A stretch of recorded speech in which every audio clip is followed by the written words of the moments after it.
Dear students, आज हम बात करते हैं बजट की।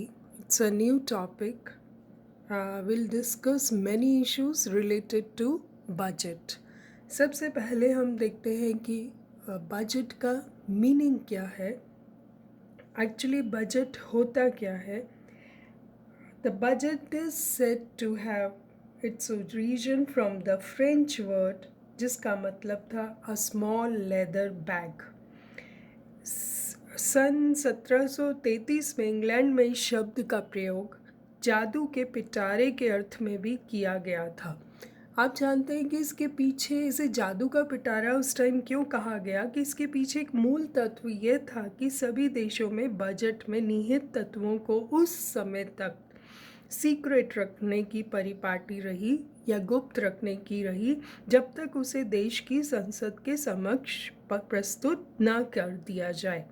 बजट को संसद के सम्मुख प्रस्तुत होने से पूर्व बजट प्रस्तावों की जानकारी केवल वित्त मंत्री को ही होती थी तथा बजट खुलने पर सामान्य चर्चा का विषय बन जाता था। आज भी यही परिपाटी है कि बजट इज़ केप्ट सीक्रेट।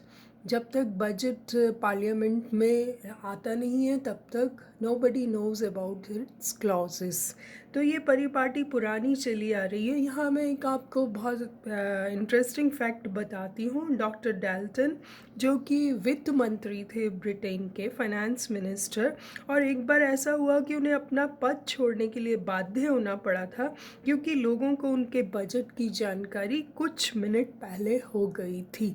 तो आप जान सकते हैं कि इस कितनी सीक्रेसी मेंटेन करनी पड़ती है। आपने न्यूज़पेपर्स में भी पढ़ा होगा कि जो लोग इसे बनाते हैं उन्हें करीब महीना भर पहले ही वहीं उसी कैंपस में रहना होता है, सोना होता है। They can't go out of that campus. बहुत सारे इंटरेस्टिंग फैक्ट है, we'll discuss later on also. तो बजट अगर हम देखें कि according to PF Taylor, budget is the master of financial plan of government. It brings together estimates of the anticipated revenue and proposed expenditure for the budget years.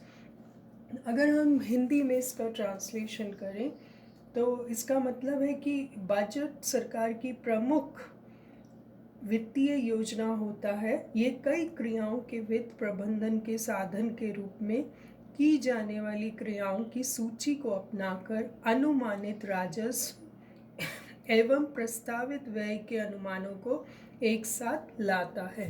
आप अपने अगर हिंदी में भी आंसर लिख रहे हैं तो आप कोटेशंस इंग्लिश में भी लिख सकते हैं। कोटेशंस लिखने के लिए ज़रूरी नहीं कि आप उसका हिंदी में ट्रांसलेशन करके ही लिखें। इन द इंडियन कॉन्स्टिट्यूशन में जो बजट की डेफिनेशन दे रखी है, a budget has been referred to as the annual financial statement of the estimated receipts and expenditure of the government of India और of a state government in respect of a financial year. Budget एक annual financial statement है, वो चाहे state की हो चाहे centre की, दोनों की हो सकती है। और इसमें सरकार का लेखा जोखा होता है।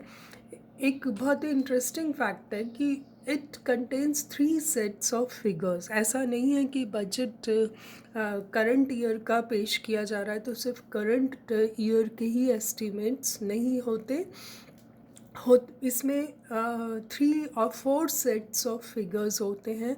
The actuals for the preceding year, यानी कि वित्त वर्ष के वास्तविक अनुमान, फिर उसके बाद चालू वित्त वर्ष के बजट अनुमान, बजट में क्या अनुमान दिए गए थे, then revised estimate of the current year, चालू वित्त वर्ष के संशोधित अनुमान, और फिर नेक्स्ट होता है the budget estimate for the following year, जो जिस साल का बजट पेश किया जा रहा है उसके एस्टीमेट, यानी कि आगामी वर्ष के प्रस्तावित बजट अनुमान।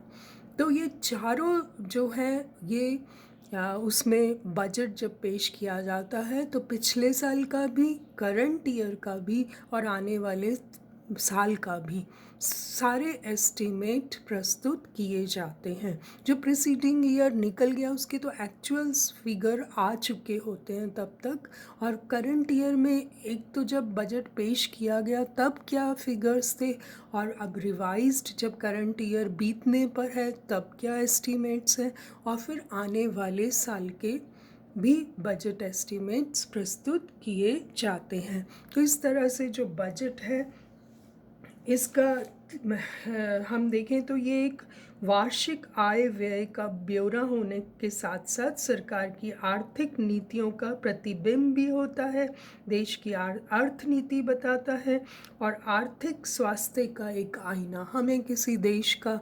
अगर उसकी एक्चुअल पोजीशन देखनी है, उसकी इकोनॉमिक कंडीशन देखनी है, तो वी कैन जज it by its current budget. हम उस बजट से आंकलन कर लेते हैं कि एक देश की आर्थिक नीति का दर्शन करने के लिए बजट सबसे अच्छा टूल है। नाउ हम बात करते हैं, there are many kinds of budget. सबसे पहले जो बजट पॉपुलर हुआ वो था कन्वेंशनल बजट। कन्वेंशनल बजट क्या होता है? पारंपरिक बजट जिसको हम कहते हैं। पारंपरिक बजट आज के आम बजट का जो है प्रारंभिक रूप कहा जा सकता है। सबसे पहले यही पॉपुलर था। इस प्रकार के बजट का मुख्य उद्देश्य क्या था? विधायिका का कार्यपालिका पर वित्तीय नियंत्रण स्थापित करना, यानी कि लेजिस्लेचर जो कंट्रोल था एग्जीक्यूटिव पर, क्योंकि एग्जीक्यूशन कराना तो एग्जीक्यूटिव का ही काम था कार्यपालिका पर, तो उस पर वित्तीय नियंत्रण बहुत ज़रूरी था। इसके अनुसार बजट में जितना भी व्यय करती है तथा विभिन्न मदों में होने वाली आय को प्रस्तुत किया जाना था। किस क्षेत्र में कितना धन व्यय करना है इसमें उसी का उल्लेख हुआ करता था, किंतु इस व्यय के खर्च से क्या क्या परिणाम प्राप्त करने हैं उनका ब्यौरा कन्वेंशनल बजट में नहीं होता था। सिर्फ कितना पैसा कौन कौन से हेड्स में खर्च करेगी सरकार, it use to tell only about that. लेकिन आजकल कन्वेंशनल बजट लिमिटेड है, लेकिन उसका परिणाम ये बाद में महसूस किया गया, तो उसमें चेंजेस आते गए विद इन टाइम। पहले परिणाम नहीं बताए जाते थे। इस प्रकार के बजट का मुख्य उद्देश्य सरकारी खर्चों पर नियंत्रण करना था, न कि तीव्र गति से विकास तथा विकास कार्यों को अंजाम देना।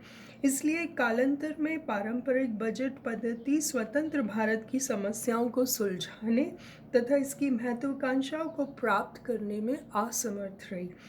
यही कारण है कि भारत में भी पिछले कुछ वर्षों से हम कन्वेंशनल बजट को पूरक के रूप में, एक सप्लीमेंट्री के रूप में प्रस्तुत करते हैं। तो जो एक्चुअल कन्वेंशनल बजट का मोटिव था only to present the datas, और वो भी व्यय से रिलेटेड डेटास, और खर्च कितना और आएगा कितना, नथिंग एल्स की गवर्नमेंट की जो पॉलिसीज़ थी वो कैसी रहीं, उनका आउटकम क्या था, ये सब नहीं बताता था। It is a system of classification in terms of functions, missions, program with a view to integrate planning and programming with budgeting. It was only confined to form objectives of government, economic policy and resource allocation by the government. It was based on the cost benefit analysis to achieve long run objectives. तो हम देखें कि ये conventional budget was no doubt, it was starting के लिए, शुरुआत के लिए भारत की समस्याओं, जिस वक्त दुनिया में भी पारंपरिक बजट जो था उसका उद्देश्य सिर्फ एक्चुअल पोजीशन को ही आउट करता था, और लेकिन उसके आउटकम क्या हुए, उसके नतीजा क्या हुआ, सरकार ने कितना पैसा खर्चा और कितना रेज़ किया, उसके जो आउटकम को नहीं बताता, उसके अंजाम को नहीं बताता था कि कितने विकास कार्यों की कितनी प्रगति हुई।